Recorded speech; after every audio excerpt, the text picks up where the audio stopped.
ਅਕਾਲ ਜੀ। ਸਤਿ ਸ਼੍ਰੀ ਅਕਾਲ, ਧੰਨਵਾਦ ਜੀ ਆਇਆਂ ਨੂੰ। ਪੰਜਾਬੀ ਰੇਡੀਓ USA ਦੇ ਜਿੰਨੇ ਵੀ ਸਰੋਤੇ ਸਾਡੇ ਸਾਰੇ ਹੀ AM ਸਟੇਸ਼ਨਸ, FM ਸਟੇਸ਼ਨਸ, ਘਰਾਂ ਦੇ ਵਿੱਚ ਰੇਡੀਓ ਸੈਟਸ ਦੇ ਰਾਹੀਂ, ਟੈਲੀਫੋਨ ਦੇ ਰਾਹੀਂ, ਫੇਸਬੁੱਕ, YouTube ਤੇ ਲਾਈਵ ਦੇਖ ਰਹੇ ਹੋ, ਸੁਣ ਰਹੇ ਹੋ, ਸਾਰਿਆਂ ਨੂੰ ਜੀ ਆਇਆਂ ਨੂੰ ਤੇ ਬਹੁਤ ਹੀ ਪਿਆਰ ਤੇ ਸਤਿਕਾਰ ਭਰੀ ਸਤਿ ਸ਼੍ਰੀ ਅਕਾਲ। ਸਰੋਤਿਓ, ਅੱਜ ਜੂਨ ਦੀ 21 ਤਰੀਕ ਆ, ਦਿਨ ਸ਼ੁੱਕਰਵਾਰ ਆ ਤੇ ਤੁਹਾਡੇ ਲਈ ਸਵੇਰ ਦਾ ਅਪਡੇਟ ਅਮਰੀਕਾ ਪ੍ਰੋਗਰਾਮ ਲੈ ਕੇ ਹਾਜ਼ਰ ਹੋਏ ਆ। ਪ੍ਰੋਗਰਾਮ ਨੂੰ ਸਪਾਂਸਰ ਕਰਦੇ ਨੇ ਖਾਲਸਾ ਇੰਸ਼ੋਰੈਂਸ ਏਜੰਸੀ, ਜਿਨ੍ਹਾਂ ਦੇ ਕੋਲੋਂ ਹਰ ਇੱਕ ਤਰੀਕੇ ਦੀ ਇੰਸ਼ੋਰੈਂਸ ਕਰਵਾ ਸਕਦੇ ਹੋ। ਇੰਸ਼ੋਰੈਂਸ ਬਾਰੇ ਪਤਾ ਕਰਨ ਲਈ ਕਾਲ 408-272-2500। ਟਿਰਕੇਣਾ ਇਮੀਗ੍ਰੇਸ਼ਨ ਲਾ ਫਰਮ, US ਇਮੀਗ੍ਰੇਸ਼ਨ ਦਾ ਹੋਵੇ ਕਿਸੇ ਵੀ ਤਰੀਕੇ ਦਾ ਕੰਮ, ਕਾਲ ਅਟਰਨੀ ਜੇ ਟਿਰਕੇਣਾ 415-909-0503 ਦੇ ਉੱਤੇ। Gurpal Singh, Springfield, Virginia. ਇਸ ਦੇ ਨਾਲ ਸਪਾਂਸਰ ਕਰਦੇ ਨੇ Manjeet Singh Kular, Avtar Singh Manzil global, Satnam Singh Sunny Purewal, Amarjit Singh Dosanjh Yuba City, Lakhbir Singh Samra Texas, Gurmel Singh Liddar Bakersfield, Amarjit Singh Stockton, Sarabjit Singh Toor New Jersey, Harnek Singh Pawla Renton Washington, H&M oil ontario, Harjit Singh Lathrop, Gurmel Singh Balbir Bassi ਐਲ ਗਲੋਬ, Gurnek Singh Bagri Fresno, Dharam Singh Raminder Basra Bakersfield, Shamsher Singh Dhillon New York, Grewal travel services Yuba City. Tax payroll, visa, OCI card, passport ਦੀਆਂ ਸਰਵਿਸਿਜ਼ ਲੈ ਸਕਦੇ ਹੋ। ਕਾਲ 530-751-7605 ਤੇ ਊੜਾ ਡੈਟ ਰਿਲੀਫ ਵਾਲੇ ਨਿਰਮਲ ਸਿੰਘ ਮਾਨ। ਇਕਨੋਮਿਕ ਹਾਰਡਸ਼ਿਪ ਚੱਲ ਰਹੀ ਹੈ, ਬੈਂਕਰਪਸੀ ਤੋਂ ਬਚਣਾ ਚਾਹੁੰਦੇ ਹੋ, ਡੈਟ ਨੂੰ ਕੰਸੋਲੀਡੇਟ ਕਰਨਾ ਹੈ, ਕਾਲ 888-888-9914। ਸਾਰਿਆਂ ਦਾ ਧੰਨਵਾਦ। ਜੇ ਤੁਸੀਂ ਵੀ ਇਸ ਪ੍ਰੋਗਰਾਮ ਨੂੰ ਸਪਾਂਸਰ ਕਰਨਾ ਚਾਹੁੰਦੇ ਹੋ, ਸੰਪਰਕ ਕਰੋ 408-722-7698 ਦੇ ਉੱਤੇ। ਅੱਜ ਦੀਆਂ ਖਬਰਾਂ ਵੱਲ ਚੱਲੀਏ ਤੇ ਇਮੀਗ੍ਰੇਸ਼ਨ ਨੂੰ ਲੈ ਕੇ ਪਿਛਲੇ ਦਿਨਾਂ 'ਚ ਵੀ ਆਪਾਂ ਤੁਹਾਡੇ ਨਾਲ ਡਿਸਕਸ ਕੀਤਾ ਸੀ ਵੀ ਪ੍ਰੈਜ਼ੀਡੈਂਟ ਬਾਈਡਨ ਹੁਣੀ ਇੱਕ ਐਗਜ਼ੀਕਿਊਟਿਵ ਆਰਡਰ ਜਾਰੀ ਕਰਨ ਜਾ ਰਹੇ ਆ, ਜਿਹਦੇ ਮੁਤਾਬਕ ਜਿਹੜੇ ਅਮਰੀਕਨ ਸਿਟੀਜ਼ਨ ਆ, ਉਹਨਾਂ ਦੇ ਜਿਹੜੇ ਸਪਾਊਜ਼ਸ ਆ, ਹਸਬੈਂਡ ਐਂਡ ਵਾਈਫ, ਜੇ ਇਲੀਗਲੀ ਪਿਛਲੇ 10 ਸਾਲਾਂ ਤੋਂ ਰਹਿ ਰਹੇ ਆ ਤੇ ਜਿਨ੍ਹਾਂ ਦਾ ਲੀਗਲੀ ਵਿਆਹ ਜੂਨ 18 ਤੋਂ ਪਹਿਲਾਂ ਹੋ ਚੁੱਕਾ ਆ, ਉਹਨਾਂ ਨੂੰ ਪਰਮਾਨੈਂਟ ਸਟੇਟਸ ਦਿੱਤਾ ਜਾਊਗਾ। ਸੋ ਉਹਦੇ ਲਈ ਉਹਨਾਂ ਨੂੰ ਕੰਟਰੀ ਵੀ ਆਊਟ ਨਹੀਂ ਕਰਨਾ ਪਊਗਾ। ਇਹਦੇ ਸੰਬੰਧ ਦੇ ਵਿੱਚ ਆਪਾਂ ਇਮੀਗ੍ਰੇਸ਼ਨ ਨਾਲ ਰਿਲੇਟਡ ਜਿਹੜੇ ਆ ਕੀ ਅਪਡੇਟ ਆ ਉਹ ਜ਼ਰੂਰ ਜੇ ਤਿਰਕੀ ਆਉਣਾ ਉਹਨਾਂ ਦੇ ਨਾਲ ਕੱਲ ਨੂੰ ਡਿਸਕਸ ਕਰਾਂਗੇ। ਸੈਚਰਡੇ ਦਾ ਜਿਹੜਾ ਪ੍ਰੋਗਰਾਮ ਹੁੰਦਾ, ਪਰ ਇਸ ਸਟੇਟਮੈਂਟ ਜਦੋਂ ਉਹਨਾਂ ਨੇ ਪ੍ਰੈਜ਼ੀਡੈਂਟ ਬਾਈਡਨ ਹੋਣਾ ਨੇ ਦਿੱਤੀ ਸੀ 12ਵੀਂ ਐਨੀਵਰਸਰੀ ਡੈਫਰਡ ਦੇ ਸੰਬੰਧ ਦੇ ਵਿੱਚ, ਜਿਹੜੇ ਡੈਫਰਡ ਐਕਸ਼ਨ ਫॉर ਚਾਈਲਡਹੁੱਡ ਅਰਾਈਵਲ ਡਾਕਾ ਵਾਲੇ ਜਿਹੜੇ ਸਟੂਡੈਂਟਸ ਆ, ਤੇ ਬਹੁਤ ਸਾਰੇ ਜਿਹੜੇ ਪ੍ਰੈਜ਼ੀਡੈਂਟ ਟਰੰਪ ਦੇ ਜਿਹੜੇ ਸਪੋਰਟਰ ਆ ਜਾਂ ਜਿਹੜੇ ਐਡਵਾਈਜ਼ਰ ਆ, ਉਹ ਕਹਿੰਦੇ ਵੀ ਇਹ ਇੱਕ ਤਰ੍ਹਾਂ ਦੇ ਨਾਲ ਡੈਮੋਕ੍ਰੇਸੀ ਦੇ ਉੱਤੇ ਅਟੈਕ ਹੈਗਾ ਆ। ਜਿਹੜਾ ਪ੍ਰੈਜ਼ੀਡੈਂਟ ਡੋਨਲਡ ਟਰੰਪ ਹੋਣਾ ਦਾ ਚੀਫ ਆਰਕੀਟੈਕਟ ਹੈਗਾ ਆ ਐਡਮਿਨਿਸਟ੍ਰੇਸ਼ਨ ਇਨਹਿਊਮਨ ਇਮੀਗ੍ਰੇਸ਼ਨ ਪਾਲਿਸੀਜ਼ ਦੇ ਸੰਬੰਧ ਦੇ ਵਿੱਚ, ਸਟੀਫਨ ਮਿਲਰ। ਸੋ ਇਹ ਉਹਨਾਂ ਨੇ ਸਟੇਟਮੈਂਟ ਦਿੱਤੀ ਆ। ਦੂਸਰੇ ਪਾਸੇ ਕੱਲ ਪ੍ਰੈਜ਼ੀਡੈਂਟ ਟਰੰਪ ਨੇ ਸਾਰਿਆਂ ਨੂੰ ਹੈਰਾਨ ਕਰ ਦਿੱਤਾ ਜਿਸ ਟਾਈਮ ਦੇ ਉੱਤੇ ਉਹਨਾਂ ਨੇ ਸਟੇਟਮੈਂਟ ਜਾਰੀ ਕਰ ਦਿੱਤੀ ਵੀ ਅਮਰੀਕਾ ਦੇ ਵਿੱਚੋਂ ਸਟੂਡੈਂਟ ਪੜ੍ਹ ਕੇ ਵਾਪਸ ਇੰਡੀਆ ਤੇ ਚਾਈਨਾ ਜਾ ਰਹੇ ਆ ਤੇ ਉੱਥੇ ਜਾ ਕੇ ਉਹ ਬਿਲੀਨੀਅਰਸ ਬਣ ਰਹੇ ਹੈਗੇ ਆ। ਸੋ ਉਹ ਕਹਿੰਦੇ ਵੀ ਜੇ ਮੈਂ ਪ੍ਰੈਜ਼ੀਡੈਂਟ ਬਣਦਾ ਹੈਗਾ ਤੇ ਜਿਹੜੇ ਵੀ ਸਟੂਡੈਂਟਸ ਅਮਰੀਕਾ ਦੇ ਵਿੱਚ ਆਉਂਦੇ ਹੈਗੇ ਆ, ਇੱਥੋਂ ਗ੍ਰੈਜੂਏਟ ਹੁੰਦੇ ਆ ਕਾਲਜ ਤੋਂ, ਉਹਨਾਂ ਨੂੰ ਅਲਟੀਮੇਟਲੀ ਜਿਹੜਾ ਆ ਗ੍ਰੀਨ ਕਾਰਡ ਦਿੱਤਾ ਜਾਊਗਾ, ਸਿੱਧਾ ਹੀ, ਕੋਈ ਲੈਣਾ ਦੇਣਾ ਨਹੀਂ ਹੈ ਉਹਦੇ ਵਿੱਚ। ਇਹ ਉਹਨਾਂ ਨੇ ਕਿਹਾ ਵੀ ਜਿਹੜਾ ਕਾਲਜ ਸਟੂਡੈਂਟ ਜਿਹੜੇ ਗ੍ਰੈਜੂਏਟ ਹੋ ਜਾਊਗੇ ਅਮਰੀਕਾ ਦੇ ਵਿੱਚੋਂ, ਅਮਰੀਕਾ ਦੀ ਯੂਨੀਵਰਸਿਟੀ ਜਾਂ ਕਾਲਜ ਦੇ ਵਿੱਚੋਂ, ਤੇ ਉਹਨਾਂ ਨੂੰ ਗ੍ਰੀਨ ਕਾਰਡ ਦਿੱਤਾ ਜਾਊਗਾ। ਪਰ ਜਦੋਂ ਹੀ ਟਰੰਪ ਉਹਨਾਂ ਦੇ ਰਿਮਾਰਕਸ ਏਅਰ ਹੋਏ ਤੇ ਉਹ ਤੋਂ ਬਾਅਦ ਉਹਨਾਂ ਦੇ ਕੈਂਪੇਨ ਦੇ ਪ੍ਰੈਸ ਸੈਕਟਰੀ ਕੈਰੋਲਿਨ ਲਿਵਿਟ ਕਰਕੇ ਆ, ਉਹਨਾਂ ਨੇ ਇਹ ਕਿਹਾ ਵੀ ਜੋ ਪ੍ਰੈਜ਼ੀਡੈਂਟ ਨੇ ਡਿਟੇਲ ਨਹੀਂ ਦੱਸਿਆ, ਉਹਦੇ ਵਿੱਚ ਬਹੁਤ ਕੁਝ ਐਕਸਕਲੂਡ ਕੀਤਾ ਜਾਊਗਾ। ਜਿੱਦਾਂ ਸਭ ਪਹਿਲੇ ਨੰਬਰ ਤੇ ਕਹਿੰਦੇ ਕਮਿਊਨਿਸਟ ਨਹੀਂ ਲੈ ਸਕਦੇ, ਜਿਹੜੇ ਕਮਿਊਨਿਸਟ ਕੰਟਰੀਆਂ ਦੇ ਆ। ਦੂਜੇ ਨੰਬਰ ਤੇ radical Islamist, Hamas supporters, American haters ਤੇ ਪਬਲਿਕ ਚਾਰजेस ਵਾਲੇ, ਇਹ ਕਹਿੰਦੇ ਵੀ ਨਹੀਂ ਲੈ ਸਕਣਗੇ। ਮੋਸਟ ਸਕਿਲਡ ਗ੍ਰੈਜੂਏਟਸ ਜੋ ਆ ਉਹਨਾਂ ਨੂੰ ਜਿਹੜੇ ਗ੍ਰੀਨ ਕਾਰਡ ਦਿੱਤੇ ਜਾਊਗੇ। ਡੇਵਿਡ ਸੈਕਸ ਸਿਲੀਕਨ ਵੈਲੀ ਇਨਵੈਸਟਰ ਹੈਗਾ ਬਹੁਤ ਵੱਡਾ, ਉਹਨਾਂ ਨੇ ਪ੍ਰੈਜ਼ੀਡੈਂਟ ਡੋਨਲਡ ਟਰੰਪ ਉਹਨਾਂ ਨੂੰ 2024 ਦੀ ਜਿਹੜੀ ਕੈਂਪੇਨ ਆ ਉਹਦੇ ਲਈ ਜਿਹੜਾ ਸਪੋਰਟ ਕੀਤਾ, ਉਹਦੇ ਲਈ ਮਿਲੀਅਨਸ ਆਫ ਡਾਲਰ ਵੀ ਇਕੱਠੇ ਕੀਤੇ ਆ।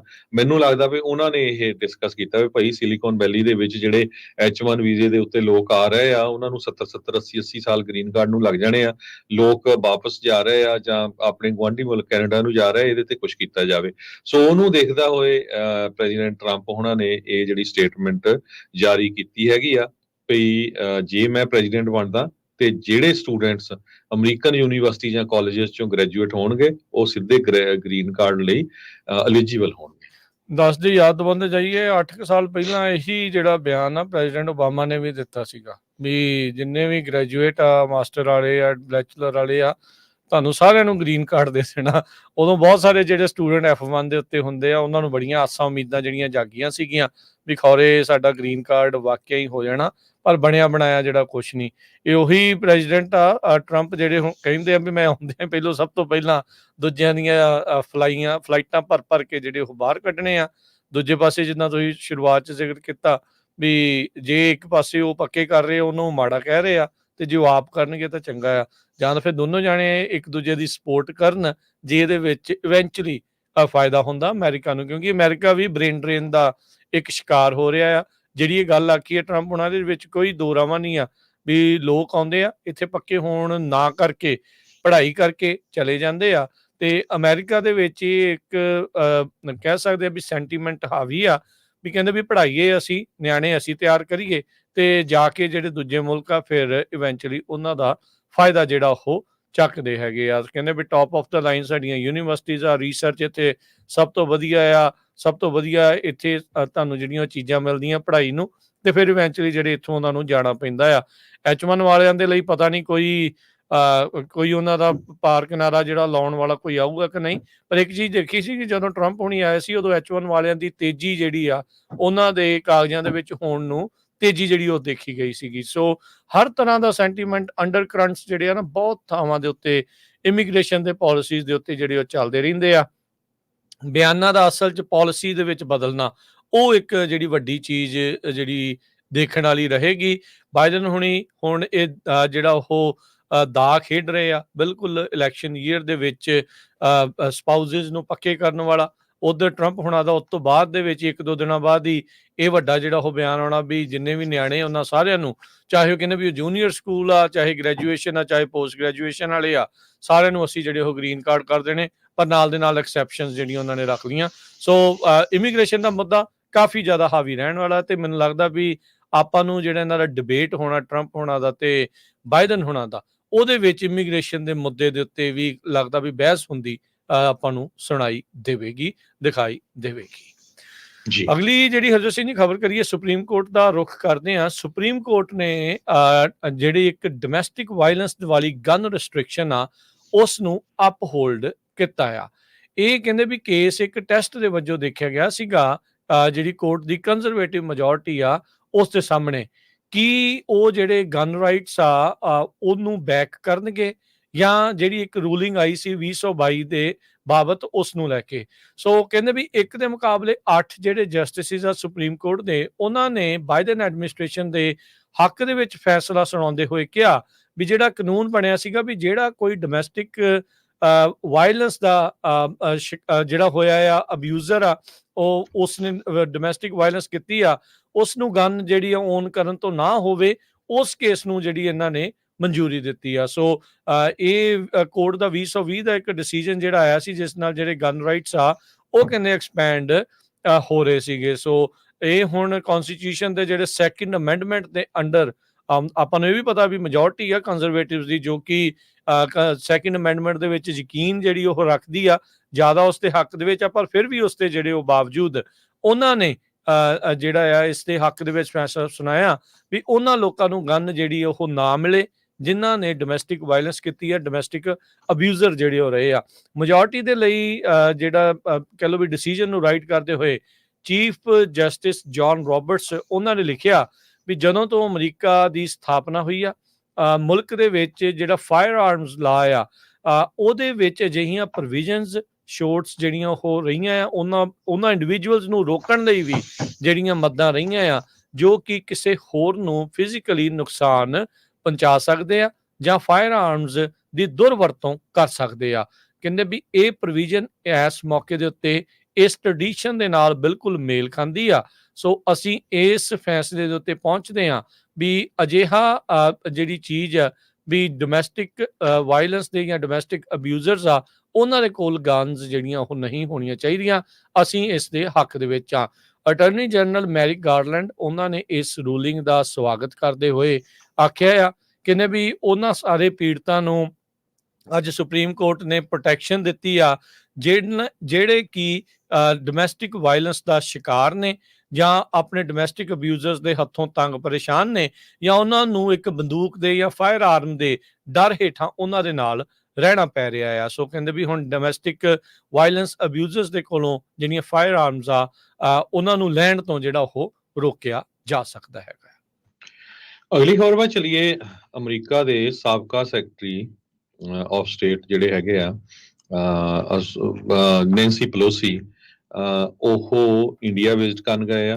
ਉਹਨਾਂ ਦੇ ਨਾਲ ਹਾਈ ਲੈਵਲ ਜਿਹੜੀ ਇੱਕ ਜਿਹੜੀ ਟੀਮ ਆ ਜਿਨ੍ਹਾਂ ਦੇ ਵਿੱਚ ਫੋਰਨ ਰਿਲੇਸ਼ਨ ਕਮੇਟੀ ਦੇ ਚੇਅਰਮੈਨ ਉਹ ਵੀ ਉਹਨਾਂ ਦੇ ਨਾਲ ਗਏ ਆ। ਇਹ ਬਾਈ ਪਾਰਟੀਸ਼ਨ ਡੈਲੀਗੇਸ਼ਨ 7 ਲਾ ਮੇਕਰਸ ਦਾ, ਜਿਨ੍ਹਾਂ ਦੇ ਵਿੱਚ ਰਿਪਬਲਿਕਨ ਵੀ ਆ, ਮਿਚ ਮਕੌਲ ਰਿਪਬਲਿਕਨ ਟੈਕਸਸ ਤੋਂ, former house speaker Nancy Pelosi Democrat, ਤੇ ਇਹਨਾਂ ਨੇ ਧਰਮਸ਼ਾਲਾ ਦੇ ਵਿੱਚ ਜਾ ਕੇ ਜਿਹੜਾ ਹਿਮਾਲਿਅਨ ਟਾਊਨ ਆ ਨਾਰਥ ਇੰਡੀਆ ਦੇ ਵਿੱਚ, ਦਲਾਈ ਲਾਮਾ ਜੋ 88 ਸਾਲਾਂ ਦਾ ਆ, ਉੱਥੇ ਜੋ ਐਗਜ਼ਾਈਲ ਆ ਇਸ ਟਾਈਮ ਚਾਈਨਾ ਤੋਂ 1959 ਤੋਂ ਬਾਅਦ, ਉਹਨਾਂ ਨੂੰ ਮਿਲੇ ਹੈਗੇ ਆ। ਸੋ ਇਸ ਨੂੰ ਬੜੇ ਵੱਡੇ ਲੈਵਲ ਤੇ ਦੇਖਿਆ ਜਾ ਰਿਹਾ ਹੈਗਾ। ਚਾਈਨਾ ਵਾਲੇ ਜਿਹੜੇ ਆ ਇਸ ਗੱਲ ਤੋਂ ਬਹੁਤ ਔਖੇ ਹੋਏ ਆ ਭਈ ਇਹ ਉਹਨਾਂ ਨੂੰ ਕਿਉਂ ਜਾ ਕੇ ਮਿਲੇ ਆ, ਕਿਉਂਕਿ ਚਾਈਨਾ ਜੋ ਆ ਉਹ ਤਿੱਬਤ ਨੂੰ ਆਪਣਾ ਜਿਹੜਾ ਪਾਰਟ ਸਮਝਦਾ ਹੈਗਾ ਆ।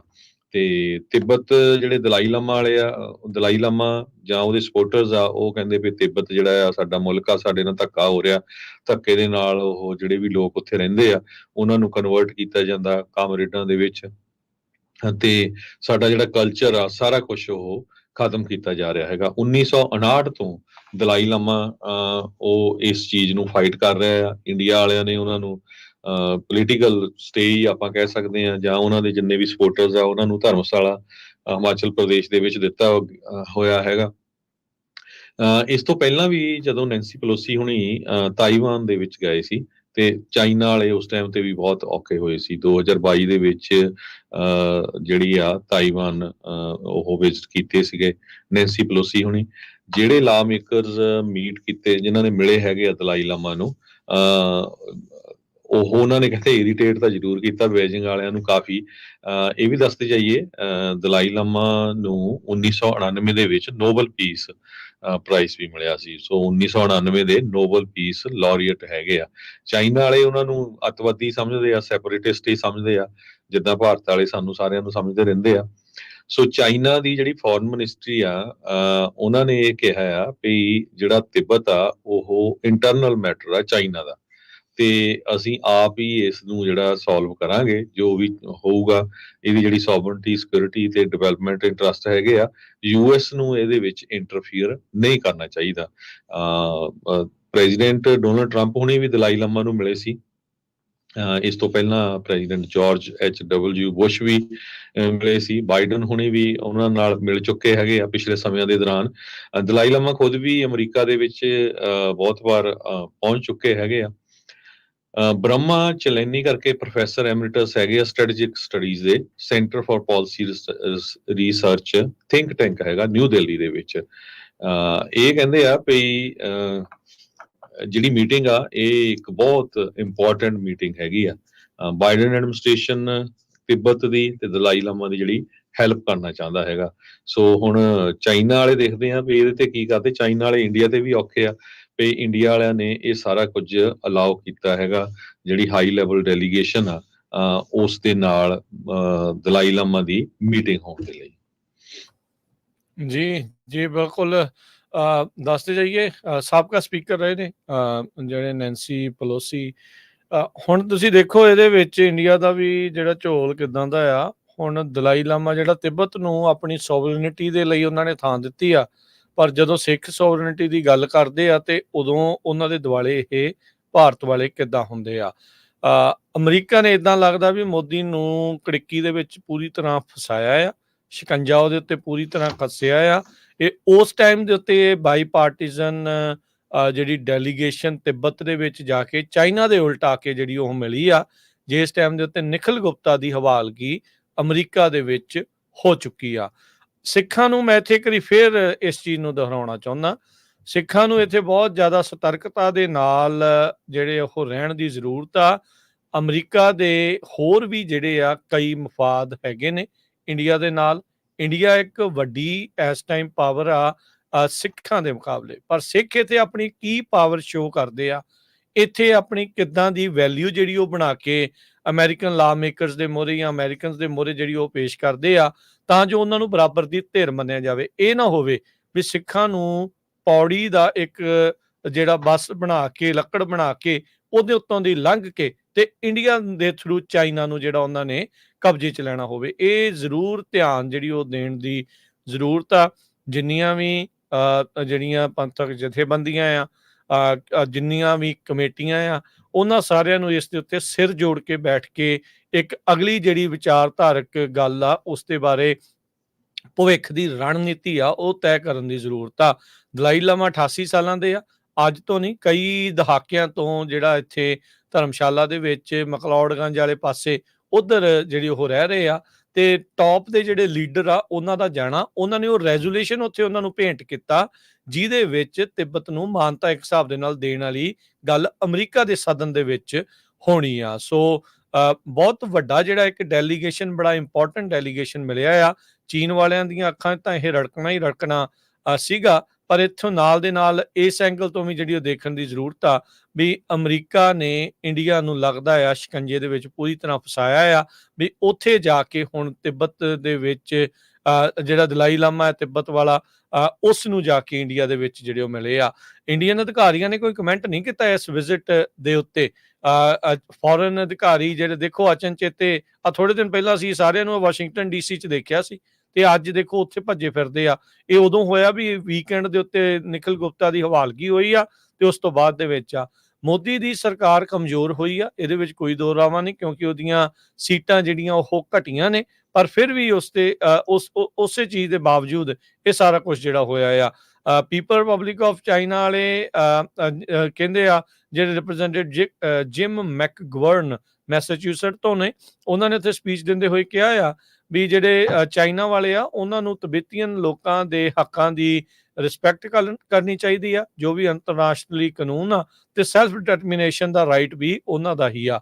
ਇੱਥੇ ਨਾਲ ਹੀ ਜਿਹੜੇ ਜਿਮ ਮੈਕਵਰਨ ਨੂੰ ਮਿਲਣਾ ਚਾਹੀਦਾ ਆ, ਜਿਹੜੀਆਂ ਉੱਥੇ ਸਿੱਖ ਜਥੇਬੰਦੀਆਂ, ਉਹਨਾਂ ਨੇ ਕਿਹਾ ਵੀ ਇਸੇ ਚੀਜ਼ ਦੇ ਵਿੱਚ ਤੁਸੀਂ 2 ਅੱਖਰ ਬਦਲਨੇ ਆ, ਵੀ ਇੰਡੀਆ ਵਾਲੇ ਆ ਉਹ ਵੀ ਰਿਸਪੈਕਟ ਕਰਨ ਸਿੱਖ ਲੋਕਾਂ ਦੀ ਇੰਟਰਨੈਸ਼ਨਲ ਕਾਨੂੰਨ ਦੇ ਅਧੀਨ, ਤੇ ਉਹਨਾਂ ਦੀ ਸੈਲਫ ਡਿਟਰਮੀਨੇਸ਼ਨ ਦਾ ਹੱਕ ਜਿਹੜਾ ਆ ਉਹਨਾਂ ਦੇ ਕੋਲ ਹੋਣਾ ਚਾਹੀਦਾ ਆ। ਬੇਸਿਕ ਹਿਊਮਨ ਡਿਗਨਿਟੀ ਦੀ ਜਿਹੜੀ ਉੱਥੇ ਉਹਨਾਂ ਨੇ ਇਹ ਗੱਲ ਕੀਤੀ ਆ। ਸੋ ਜਿਹੜੇ ਇੱਕ ਮੁਲਕ ਦੇ ਮਾਲਕ ਰਹੇ ਹੋਣ, ਦੇਸ਼ ਪੰਜਾਬ ਜਿਨ੍ਹਾਂ ਦਾ ਰਿਹਾ ਹੋਵੇ, ਤਾਂ ਉਹਨਾਂ ਦੀ ਜ਼ਰੂਰ ਇਹ ਕਿਤੇ ਨਾ ਕਿਤੇ ਚਰਚਾ ਕਰਨੀ ਜਿਹੜੀ ਉਹ ਜ਼ਰੂਰੀ ਹੈਗੀ ਆ। ਸੋ ਕਹਿੰਦੇ ਵੀ ਧਰਮਸ਼ਾਲਾ ਦੀ ਵਿਜ਼ਿਟ ਤੋਂ ਬਾਅਦ ਦੇ ਵਿੱਚ US ਡੈਲੀਗੇਸ਼ਨ ਨਵੀਂ ਦਿੱਲੀ ਦੇ ਵਿੱਚ ਪ੍ਰਧਾਨ ਮੰਤਰੀ ਮੋਦੀ, ਜੈ ਸ਼ੰਕਰ ਦੇ ਨਾਲ ਜਿਹੜਾ ਐਕਸਟਰਨਲ ਅਫੇਅਰ ਮਿਨਿਸਟਰ ਆ, ਉਹਨਾਂ ਦੇ ਨਾਲ ਵੀ ਜਿਹੜੇ ਉਹ ਮਿਲੇ ਆ।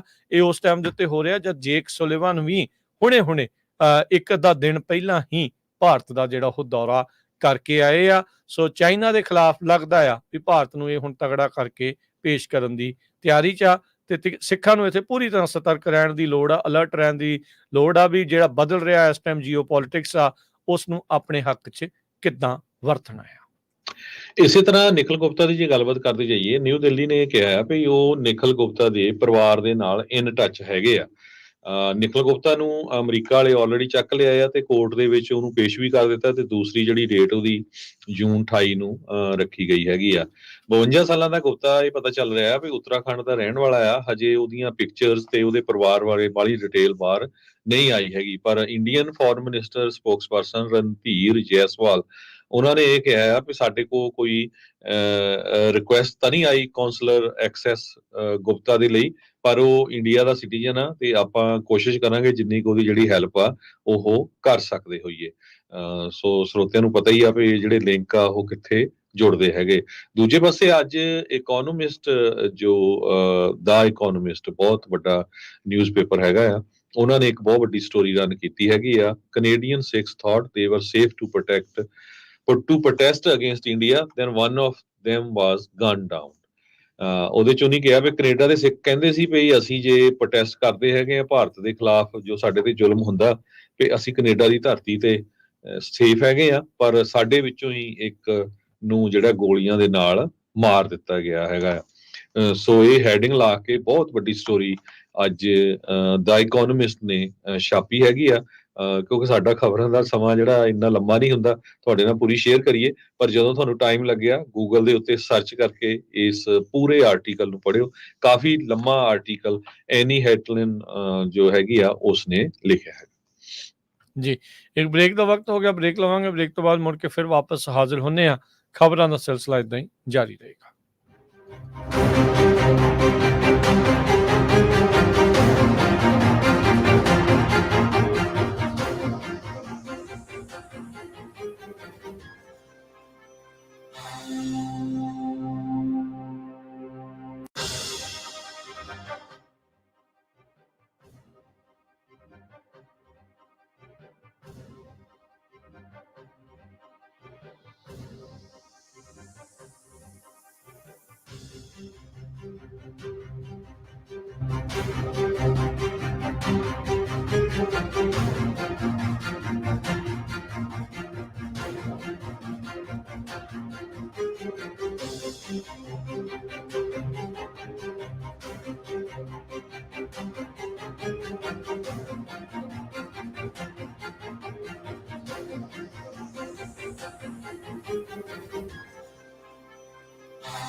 ਪੰਜਾਬੀ ਰੇਡੀਓ USA ਸੁਣ ਰਹੇ ਸਾਰੇ ਸਰੋਤਿਆਂ ਨੂੰ ਇੱਕ ਵਾਰੀ ਫਿਰ ਜੀ ਆਇਆਂ ਨੂੰ ਸਵਾਗਤ ਹੈ। ਸਤਿ ਸ੍ਰੀ ਅਕਾਲ। ਸਰੋਤੇ ਪ੍ਰੋਗਰਾਮ ਚੱਲ ਰਿਹਾ ਜੀ ਇਸ time update America. Harjot Singh ji ਸਵਾਗਤ ਹੈ। ਸਤਿ ਸ੍ਰੀ ਅਕਾਲ ਜੀ।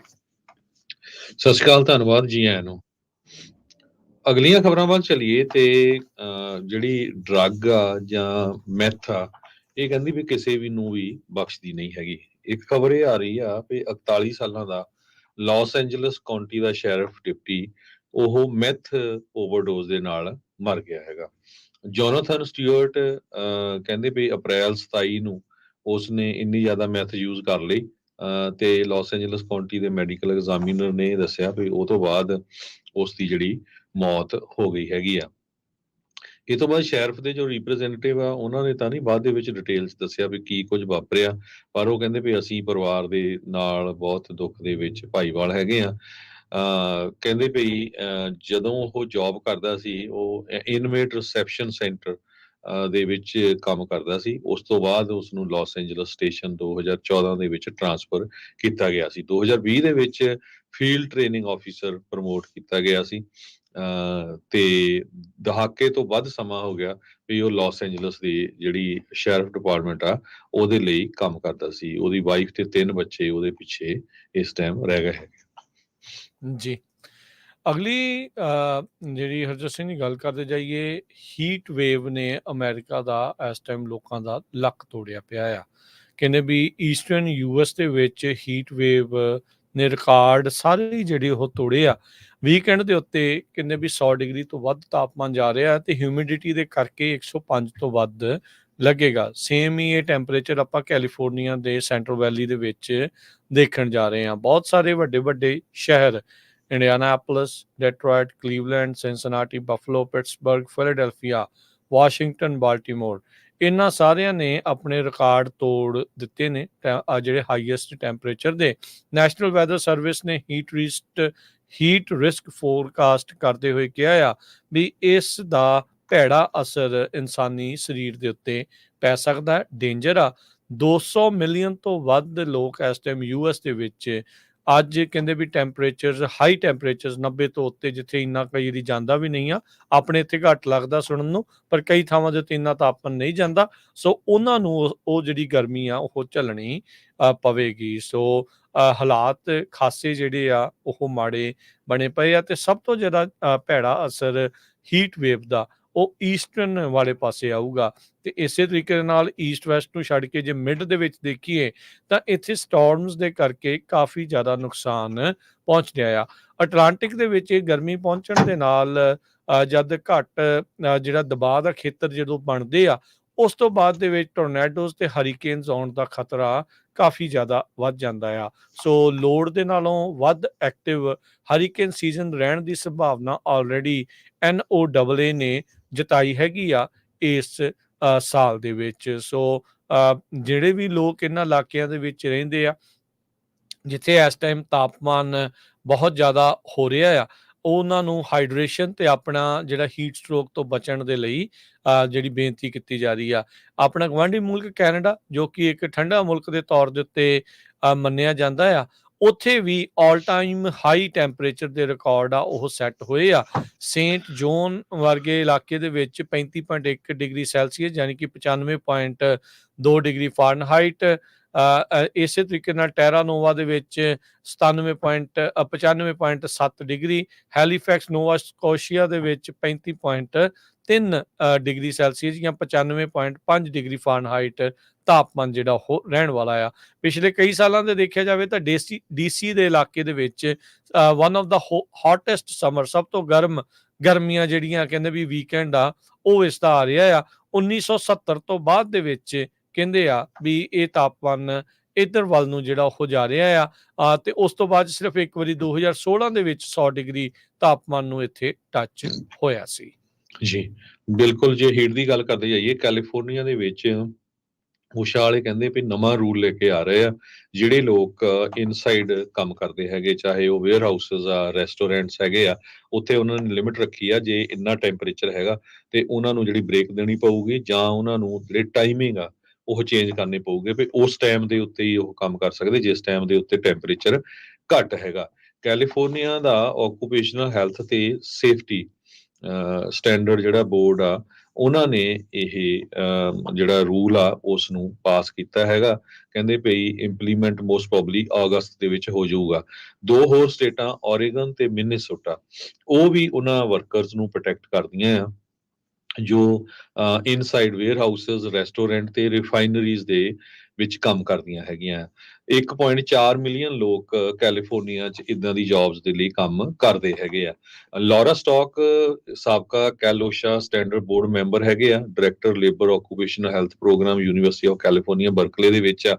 ਉਹ ਕਹਿੰਦੇ ਵੀ ਇਹਦੀ ਬਹੁਤ ਜ਼ਰੂਰਤ ਸੀ, ਬਹੁਤ ਅਰਜੈਂਟ ਸੀਗੀ ਇਸ ਰੈਗੂਲੇਸ਼ਨ ਦੇ ਲਈ, ਤਾਂ ਕਿ ਲੋਕਾਂ ਨੂੰ ਜਿਹੜੀ ਆ ਹੀਟ ਤੋਂ ਬਚਾਇਆ ਜਾ ਸਕੇ ਜਿਹੜੇ ਕੰਮ ਕਰਦੇ ਹੈਗੇ ਆ। ਇੰਡੋਰ ਟੈਂਪਰੇਚਰ ਕਹਿੰਦੇ ਵੀ ਜਦੋਂ 82 ਡਿਗਰੀ ਫਾਰਨਹਾਈਟ ਹਿੱਟ ਕਰੂਗਾ ਤਾਂ EMPLOYER ਨੂੰ ਰਿਕੁਆਇਰ ਹੋਊਗਾ ਵੀ ਉਹ ਆਪਣੇ EMPLOYEES ਨੂੰ ਕੂਲ ਪਲੇਸ ਦੇਵੇ ਜਿੱਥੇ ਉਹ ਬ੍ਰੇਕ ਲੈ ਸਕਣ। ਸੋ ਕੋਈ ਨਾ ਕੋਈ ਉਹਨਾਂ ਨੂੰ ਠੰਡਾ ਰੂਮ ਜਿਹੜਾ AC ਵਾਲਾ ਹੋਊਗਾ ਉਹਦੇ ਵਿੱਚ ਉਹਨਾਂ ਨੂੰ ਬ੍ਰੇਕ ਦੇਣੀ ਪਊਗੀ। ਜੇ 87 ਡਿਗਰੀ ਤੋਂ ਉੱਤੇ ਟੈਂਪਰੇਚਰ ਹੋ ਗਿਆ ਤੇ ਜਿਹੜੇ ਲੋਕ ਕੰਮ ਕਰਦੇ, ਬਹੁਤ ਸਾਰੇ ਵੇਅਰ ਹਾਊਸ ਤੁਹਾਨੂੰ ਪਤਾ ਵੀ ਜਿੱਦਾਂ ਕੁੱਕੜਾਂ ਵਾਲੀਆਂ ਫੈਕਟਰੀਆਂ ਜਾਂ ਹੋਰ ਵੇਅਰ ਹਾਊਸ ਆ, ਬਹੁਤ ਵੇਅਰ ਹਾਊਸ ਬਣ ਗਏ ਨਵੇਂ। ਸੋ ਜੇ 87 ਡਿਗਰੀ ਤੋਂ ਉੱਤੇ ਟੈਂਪਰੇਚਰ ਆ ਤੇ ਤੁਹਾਨੂੰ ਉਹਨਾਂ ਨੂੰ ਟਾਈਮਿੰਗ ਚੇਂਜ ਕਰਨੀ ਪਊਗੀ, ਸ਼ਿਫਟ ਜਿਹੜੀ ਆ, ਤਾਂ ਕਿ ਕੂਲ ਟਾਈਮ ਦੇ ਉੱਤੇ ਉਹ ਕੰਮ ਕਰ ਸਕਣ।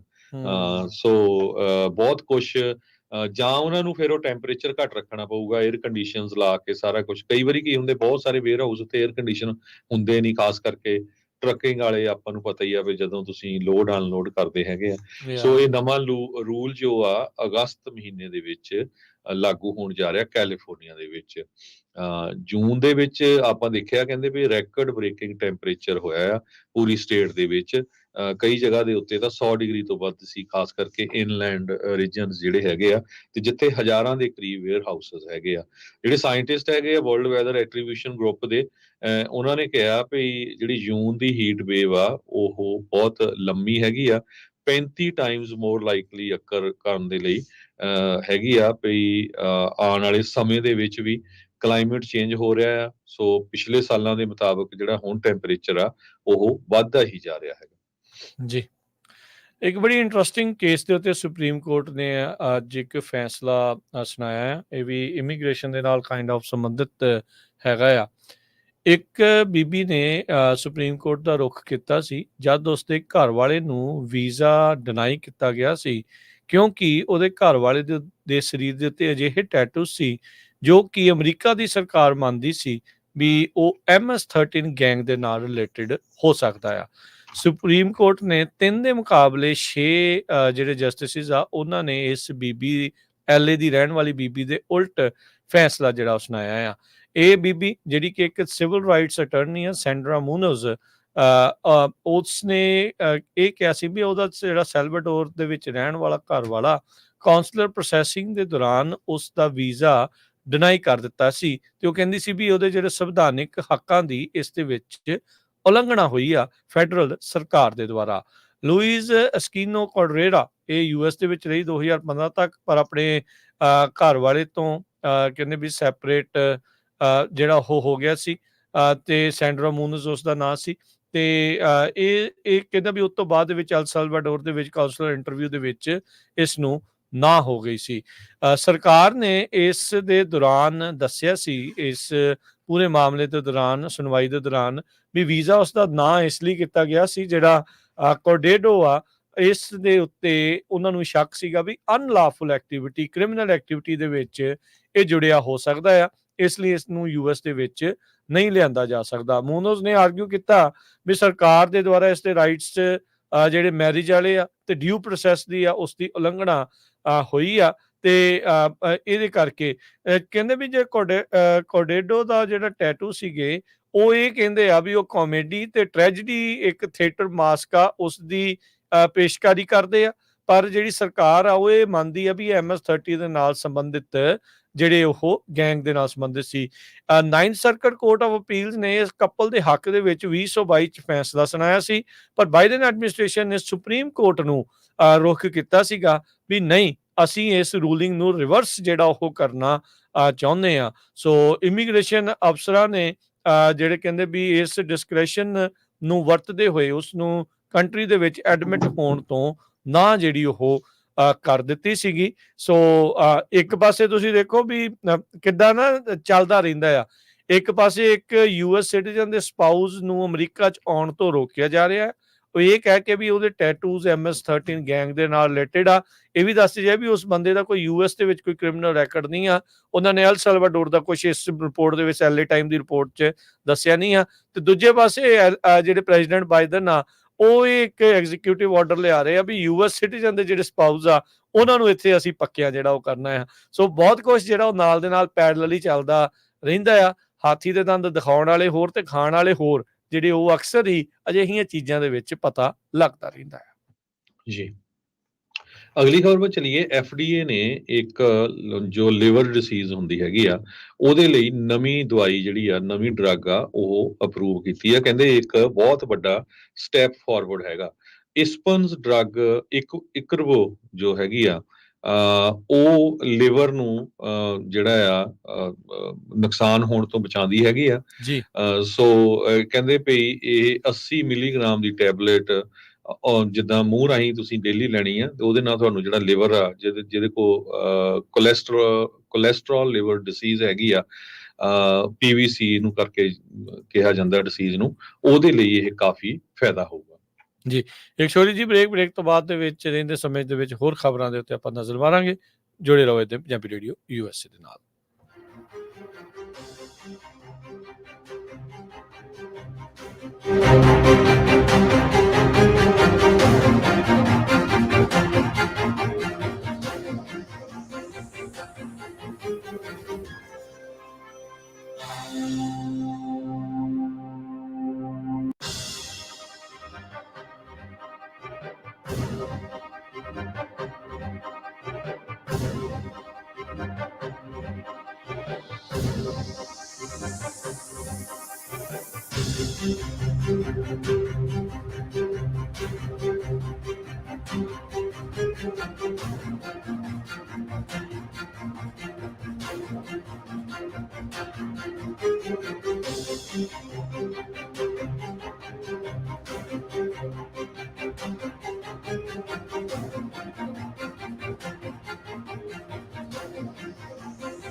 ब्रेक तो बाद एक करी फिर आप सब का स्वागत है। सो तो प्रोग्राम चल रहा है जी इस time update America. Harjot Singh ji एक करी फिर जी आਇਆਂ ਨੂੰ स्वागत है। सत श्री अकाल जी।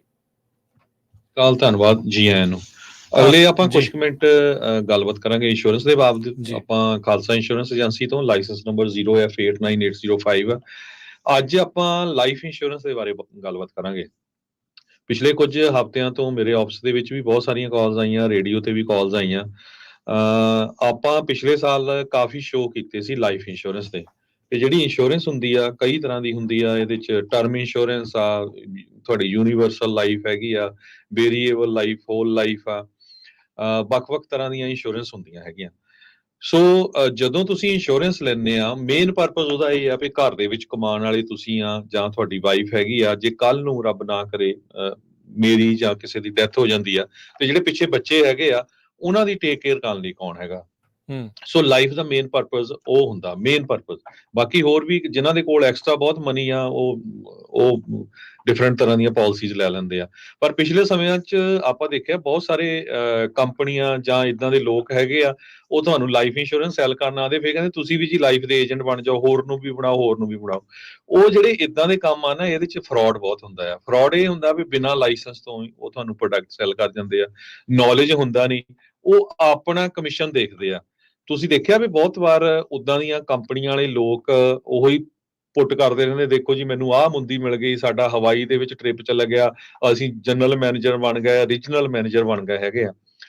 ਜਿਹੜਾ ਲਾਈਫ ਇੰਸ਼ੋਰੈਂਸ ਬ੍ਰੋਕਰ ਆ ਜਾਂ ਏਜੰਟ ਆ ਜਿਹੜਾ ਓਨੈਸਟ ਆ, ਉਹਨੂੰ ਇਹ ਦੇਖਣਾ ਚਾਹੀਦਾ ਵੀ ਜਿਹਨੂੰ ਮੈਂ ਲਾਈਫ ਇੰਸ਼ੋਰੈਂਸ ਸੈਲ ਕਰ ਰਿਹਾ ਜਾਂ ਜਿਹੜਾ ਕਸਟਮਰ ਜਿਹੜਾ ਲੈ ਰਿਹਾ, ਉਹਦੀ ਇਨਕਮ ਬੇਸ ਦੇ ਉੱਤੇ ਕਿਹੜਾ ਪ੍ਰੋਡਕਟ ਉਹਨੂੰ ਬੈਟਰ ਹੈਗਾ। ਹੁਣ ਪਿਛਲੇ ਹਫ਼ਤਿਆਂ ਦੇ ਦੌਰਾਨ ਜਿੰਨੀਆਂ ਕਿ ਮੈਨੂੰ ਕਾਲਾਂ ਆਈਆਂ, ਭਾਜੀ ਮੇਰੀ 500 ਪੇਮੈਂਟ ਸੀ ਲਾਈਫ ਇੰਸ਼ੋਰੈਂਸ ਦੀ, ਮੇਰੀ 700 ਮੈਂ ਕਿਸੇ ਤੋਂ ਕਰਵਾ ਲਈ, ਹੁਣ ਮੈਂ ਪੇਮੈਂਟ ਨਹੀਂ ਦੇ ਸਕਦਾ, ਕੰਮ ਤੁਹਾਨੂੰ ਪਤਾ ਵੀ ਬਹੁਤ ਸਲੋ ਹੈਗਾ। ਸੋ ਆਪਾਂ ਪਿਛਲੇ ਸਾਲ ਵੀ ਕਿਹਾ ਸੀ ਵੀ ਜਿਹੜੀ ਲਾਈਫ ਇੰਸ਼ੋਰੈਂਸ ਆ, ਕੋਸ਼ਿਸ਼ ਕਰੋ ਵੱਧ ਤੋਂ ਵੱਧ ਅਮਾਉਂਟ ਦੀ ਕਵਰੇਜ ਹੋਵੇ ਤੁਹਾਡੀ। ਟਰਮ ਇੰਸ਼ੋਰੈਂਸ ਕਰਾਓ, $1 ਮਿਲੀਅਨ ਦੀ, $2 ਮਿਲੀਅਨ ਦੀ, 3, 4, 5 ਜਿੰਨੀ ਵੀ ਮੈਕਸੀਮਮ ਤੁਸੀਂ ਕਰਵਾ ਸਕਦੇ ਆ। ਤੇ ਜਿੰਨੀ ਅਰਲੀ ਤੁਹਾਡੀ ਲਾਈਫ ਆ ਉਹਦੇ ਵਿੱਚ ਤੁਸੀਂ ਕਰਵਾ ਸਕਦੇ ਆ, ਕਿਉਂਕਿ ਜਿੱਦਾਂ ਜਿੱਦਾਂ ਤੁਹਾਡੀ ਏਜ ਵਧੀ ਜਾਂਦੀ ਆ, ਤੁਹਾਨੂੰ ਕੋਈ ਨਾ ਕੋਈ ਹੈਲਥ ਇਸ਼ੂ ਆ ਜਾਂਦਾ, ਬਲੱਡ ਪ੍ਰੈਸ਼ਰ, ਸ਼ੂਗਰ ਕੁਛ ਆ ਜਾਂਦਾ, ਫਿਰ ਜਿਹੜਾ ਪ੍ਰੀਮੀਅਮ ਬਹੁਤ ਹਾਈ ਹੁੰਦਾ ਜਾਂ ਹੁੰਦੀ ਨਹੀਂ ਹੈਗੀ। ਹੁਣ ਉਹ ਲੋਕ ਜਿਹੜੇ ਸਟਿਕ ਹੋਏ, ਜਿਹੜੇ ਫਸੇ ਹੋਏ ਹੈਗੇ ਆ, $500, $700, ਕਿਸੇ ਦੀ 2.5 ਲੱਖ ਦੀ ਆ ਜੀ, ਮੇਰੀ 1 ਲੱਖ ਦੀ ਆ, ਮੈਂ ਇੰਨਾ ਕਰਤਾ ਜੀ, ਮੇਰੀ ਕੈਸ਼ ਵੈਲਿਊ ਹੋ ਜਾਣੀ ਸੀ, ਮੇਰੀ ਇੰਟਰਸਟ ਇੰਨਾ। ਉਹ ਇੰਨੀ ਜ਼ਿਆਦਾ ਜਿਹੜੇ ਬ੍ਰੋਕਰ ਆ, ਇਨਫਲੇਸ਼ਨ ਜਿਹੜੀ ਸ਼ੋਅ ਕਰ ਦਿੰਦੇ ਆ ਪ੍ਰੋਜੈਕਸ਼ਨ, ਜੀ ਤੁਹਾਨੂੰ 12% ਰਿਟਰਨ ਆਊਗੀ, 15% ਆਊਗੀ। ਤੁਹਾਨੂੰ ਪਤਾ ਹੀ ਆ ਵੀ ਪਿਛਲੇ ਸਮਿਆਂ 'ਚ ਬੈਂਕਾਂ ਜੇ ਤੁਹਾਨੂੰ 0.25% ਇੰਟਰਸਟ ਦਿੰਦੀਆਂ ਸੀਆਂ, ਹੁਣ ਪਿਛਲੇ ਕੁਝ ਮਹੀਨਿਆਂ 'ਚ 4-5% ਤੇ ਪਹੁੰਚਿਆ ਆ, ਉਹ ਵੀ ਬਹੁਤ ਘੱਟ ਹੈਗਾ। ਸੋ ਕਿੰਨੇ ਕੁ ਤੁਸੀਂ ਪੈਸੇ ਜਿਹੜੇ ਉਹ ਬਣਾ ਸਕਦੇ ਆ। ਇੱਕ ਗੱਲ ਤਾਂ ਤੁਸੀਂ ਪੱਕੀ ਸੋਚ ਲਓ ਵੀ ਜਿਹੜਾ ਬੰਦਾ ਲਾਈਫ ਇੰਸ਼ੋਰੈਂਸ ਖੁਦ ਕਰਾਉਂਦਾ, ਜੇ ਮੈਂ ਆਪਣੀ ਜੀ। ਕਰਾਣਾ, ਮੈਂ ਲਾਈਫ ਇੰਸ਼ੋਰੈਂਸ ਕਰਾ ਕੇ ਮੈਂ ਅਮੀਰ ਨਹੀਂ ਬਣ ਸਕਦਾ। ਤੁਸੀਂ ਹੂੰ। ਕਿਸੇ ਵੀ ਆਪਣੇ ਰਿਸ਼ਤੇਦਾਰ, ਆਂਢੀ ਗੁਆਂਢੀ, ਨੇਬਰ ਨੂੰ ਪੁੱਛ ਕੇ ਦੇਖ ਲਿਓ ਵੀ ਭਾਈ ਤੂੰ ਲਾਈਫ ਇੰਸ਼ੋਰੈਂਸ ਕਰਾਈ ਸੀ, ਤੂੰ ਅਮੀਰ ਬਣ ਗਿਆ, ਤੇਰੇ ਇੰਨੇ ਪੈਸੇ ਜਮ੍ਹਾਂ ਹੋ ਗਏ, ਬਹੁਤ ਜ਼ਿਆਦਾ ਤੇਰੀ ਇਨਵੈਸਟਮੈਂਟ ਵਧੀਆ ਨਿਕਲੀ। ਹਾਂ, ਲਾਈਫ ਇੰਸ਼ੋਰੈਂਸ ਆਪਾਂ ਕਰਾਣੇ ਆ ਆਪਣੀ ਫੈਮਿਲੀ ਵਾਸਤੇ, ਬੱਚਿਆਂ ਵਾਸਤੇ, ਮਾੜੇ ਸਮੇਂ ਲਈ।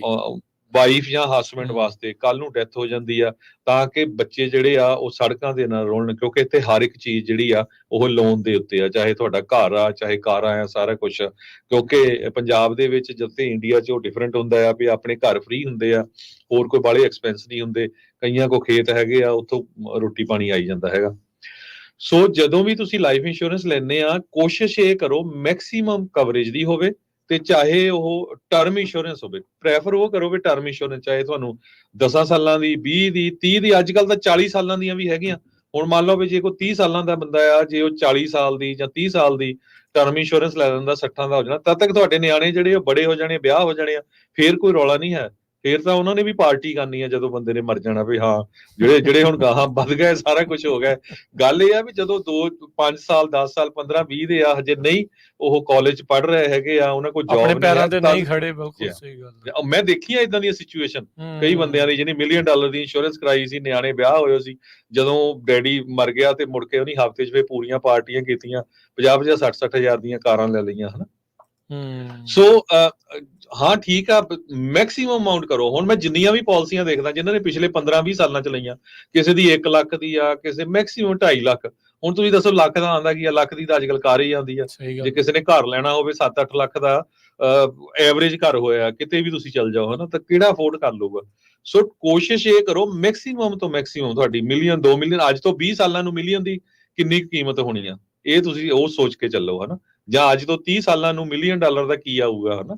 ਸੋ ਮੈਕਸਿਮਮ ਕਵਰੇਜ ਕਰੋ। ਹਾਂ, ਜੇ ਤੁਹਾਡੇ ਕੋਲ ਜ਼ਿਆਦਾ ਪੈਸੇ ਆ, ਮੇਬੀ 2 ਪਾਲਿਸੀਆਂ ਲੈ ਲਓ, ਇੱਕ ਕੈਸ਼ ਵੈਲਿਊ ਵਾਲੀ ਲੈ ਲਓ ਤਾਂ ਕਿ ਥੋੜੇ ਅਮਾਊਂਟ ਵਾਲੀ, ਲੱਖ 1.5 ਲੱਖ ਦੀ, ਤੇ ਦੂਜੀ ਜਿਹੜੀ ਆ ਉਹ ਮੈਕਸਿਮਮ ਕਵਰੇਜ ਵਾਲੀ ਲੈ ਲਓ।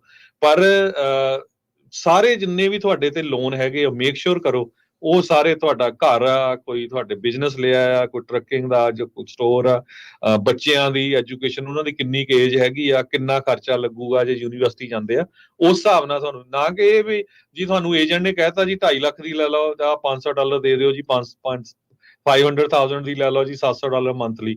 ਸੋ ਨਾ ਉਹ ਨੈਗੇਟਿਵ ਇਫੈਕਟ ਦੱਸਦੇ ਆ ਵੀ ਜਿਹੜੀ ਤੁਸੀਂ ਕੈਸ਼ ਵੈਲਿਊ ਵਾਲੀ ਲੈ ਰਹੇ ਹੋ ਉਹਦੇ ਸਰੈਂਡਰ ਚਾਰਜ ਹੁੰਦੇ ਆ।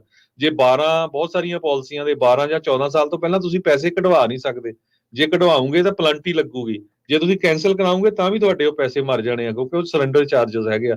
ਸੋ ਬਹੁਤ ਸਾਰੀਆਂ ਚੀਜ਼ਾਂ ਆ, ਆਪਣੀ ਐਪਲੀਕੇਸ਼ਨ ਨੂੰ ਧਿਆਨ ਦੇ ਨਾਲ ਪੜ੍ਹੋ। ਇਹ ਵੀ ਮੈਨੂੰ ਪਤਾ ਲੱਗ ਰਿਹਾ ਬਹੁਤ ਸਾਰੇ ਲੋਕ ਜਿਹੜੇ ਆ ਉਹ ਹਜੇ ਵਰਕ ਪਰਮਿਟ ਤੇ ਹੁੰਦੇ ਆ, ਉਹਨਾਂ ਦੀ ਐਪਲੀਕੇਸ਼ਨ ਭਰ ਦਿੰਦੇ ਆ ਜੀ ਇਹ ਸਿਟੀਜ਼ਨ ਹੈਗੇ ਆ, ਜੇ ਕੱਲ ਨੂੰ ਬੰਦੇ ਦੀ ਡੈਥ ਹੋ ਗਈ, ਉਹ ਮਿਸਰੀਪ੍ਰੈਜ਼ੈਂਟੇਸ਼ਨ ਦੇ ਵਿੱਚ ਨਿਕਲਣਾ ਤੁਹਾਨੂੰ ਇਹ ਕਲੇਮ ਨਹੀਂ। ਨਹੀਂ, ਇਮੀਗ੍ਰੇਸ਼ਨ ਦੇ ਮਾਮਲੇ ਦੇ ਵਿੱਚ ਜੇ ਤੁਸੀਂ ਕਿਤੇ ਵੀ ਆਪਣੇ ਆਪ ਨੂੰ ਯੂਐਸ ਸਿਟੀਜ਼ਨ ਨਾ ਹੁੰਦੇ ਹੋਏ ਯੂਐਸ ਸਿਟੀਜ਼ਨ ਕਹਿੰਦੇ ਤਾਂ ਪਰਜਰੀ ਹੁੰਦੀ ਆ, ਉਹ ਫੈਲਨੀ ਆ। ਬਿਲਕੁਲ, ਫਿਰ ਮੁੜ ਕੇ ਇਮੀਗ੍ਰੇਸ਼ਨ ਤੇ ਵੀ ਅਸਰ ਪੈਂਦਾ। ਸੋ ਇਹ ਬੰਦਾ ਕੀ ਆ, ਕਈ ਵਾਰ ਯਕੀਨ ਕਰ ਲੈਂਦਾ ਵੀ ਹਾਂ ਯਾਰ ਮੈਨੂੰ ਇਹਨੇ ਕਿਹਾ ਸਾਈਨ ਕਰ ਦੋ, ਸਾਈਨ। ਸੋ ਪੜ੍ਹੋ ਜ਼ਰੂਰ। ਸੋ ਅੱਜ ਕੱਲ ਤਾਂ ਬਹੁਤ ਸਾਰੀਆਂ ਲਾਈਫ ਇੰਸ਼ੋਰੈਂਸ ਕੰਪਨੀਆਂ ਇਦਾਂ ਦੀਆਂ ਆ, ਤੁਹਾਡਾ ਮੈਡੀਕਲ ਵੀ ਨਹੀਂ ਹੁੰਦਾ, ਬਿਨਾਂ ਮੈਡੀਕਲ ਤੋਂ ਇਮੀਡੀਏਟਲੀ ਕਈ ਵਾਰ ਇੱਕ ਸੇਮ ਡੇ ਪਾਲਿਸੀ ਅਪਰੂਵ ਹੋ ਜਾਂਦੀ ਹੈਗੀ ਆ। ਸੋ ਇੱਕ ਤਾਂ ਇਹ ਆ ਵੀ ਜਿੰਨੇ ਵੀ ਸਾਡੇ ਸਰੋਤੇ ਸੁਣ ਰਹੇ, ਤੁਹਾਡੇ ਘਰ ਦੇ ਹਰ ਇੱਕ ਮੈਂਬਰ ਦੀ ਲਾਈਫ ਇੰਸ਼ੋਰੈਂਸ ਹੋਣੀ ਬਹੁਤ ਜ਼ਰੂਰੀ ਆ। ਨਿਆਣਿਆਂ ਦੀ ਵੀ ਕਰਾ ਲਓ ਤਾਂ ਕਿ ਬਹੁਤ ਈਜ਼ੀ ਜਿਹੜੀ ਆ ਉਹ ਸਸਤੀ ਹੁੰਦੀ ਆ, ਜਿੰਨੇ ਨਿਆਣੇ ਹੈਗੇ ਆ ਲੌਂਗ ਟਰਮ ਦੇ ਵਿੱਚ ਫਿਰ ਉਹਨਾਂ ਦਾ ਰੇਟ ਬੜਾ ਘੱਟ ਰਹਿੰਦਾ ਹੈਗਾ। ਤੇ ਤੁਸੀਂ ਲਾਈਫ ਇੰਸ਼ੋਰੈਂਸ ਨਾਲ ਰਿਲੇਟਡ ਕੋਈ ਵੀ ਜਿਹੜਾ ਤੁਹਾਡਾ ਕੁਐਸਚਨ ਹੈਗਾ, ਆਪਾਂ ਤੁਹਾਨੂੰ ਸਲਾਹ ਸਹੀ ਦੇਵਾਂਗੇ। ਇਹ ਨਹੀਂ ਹੈ ਵੀ ਤੁਹਾਡੇ ਪਿੱਛੇ ਤੁਰੇ ਰਹਾਂਗੇ, ਤੁਹਾਡੇ ਘਰ ਬਾਰ-ਬਾਰ ਡੋਰ ਖੜਕਾਈ ਜਾਵਾਂਗੇ ਵੀ ਲਓ ਜੀ ਲਓ ਜੀ, ਜਿੱਦਾਂ ਲੋਕ ਜਗਦੇ ਹੁੰਦੇ ਆ। ਸੋ ਸਾਡਾ ਟੈਲੀਫੋਨ ਨੰਬਰ ਹੈਗਾ 4082722500, 4082722500। ਤੇ ਜਿੰਨਿਆਂ ਨੇ ਲਾਈਫ ਇੰਸ਼ੋਰੈਂਸ ਕਰਵਾਈਆਂ ਆ, ਚਾਹੇ ਕਿਸੇ ਤਰ੍ਹਾਂ ਦੀ ਵੀ ਆ, ਤੁਹਾਨੂੰ ਐਵਰੀ ਈਅਰ ਚਿੱਠੀ ਆਉਂਦੀ ਆ ਤੁਹਾਡੀ ਕੰਪਨੀ ਵੱਲੋਂ, ਚੈੱਕ ਕਰ ਲਿਆ ਕਰੋ ਵੀ ਤੁਹਾਡੇ ਕਿੰਨੇ ਕੁ ਪੈਸੇ ਜਮ੍ਹਾਂ ਹੋ ਗਏ, ਕਿੰਨੀ ਪਾਲਿਸੀ ਰਹਿੰਦੀ ਆ, ਕੀ ਉਹਦੀ ਟਰਮ ਹੈਗੀ ਆ, ਉਹਨੂੰ ਗਰਭ ਵਿੱਚ ਨਾ ਸਿੱਟਿਆ ਕਰੋ। ਜੀ ਥੈਂਕ ਯੂ ਹਰਜੋਤ ਜੀ, ਬੜੀ ਮਿਹਰਬਾਨੀ। ਤੇ ਮਿਲਦੇ ਆਪਾਂ ਆਪਣੇ ਫਿਰ ਸਰੋਤਿਆਂ ਨੂੰ ਅਗਲੀ ਵਾਰ। ਸ਼ੁਕਰੀਆ। ਤੇ ਇੰਸ਼ੋਰੈਂਸ ਬਾਰੇ ਕੋਈ ਵੀ ਤੁਹਾਡਾ ਕਿਸੇ ਦਾ ਸਵਾਲ ਹੋਵੇ 408-272-2500 ਤੇ ਕਾਲ ਕਰ ਲਿਓ। ਸਭ ਨੂੰ ਪਿਆਰ ਭਰੀ ਸਤਿ ਸ਼੍ਰੀ ਅਕਾਲ।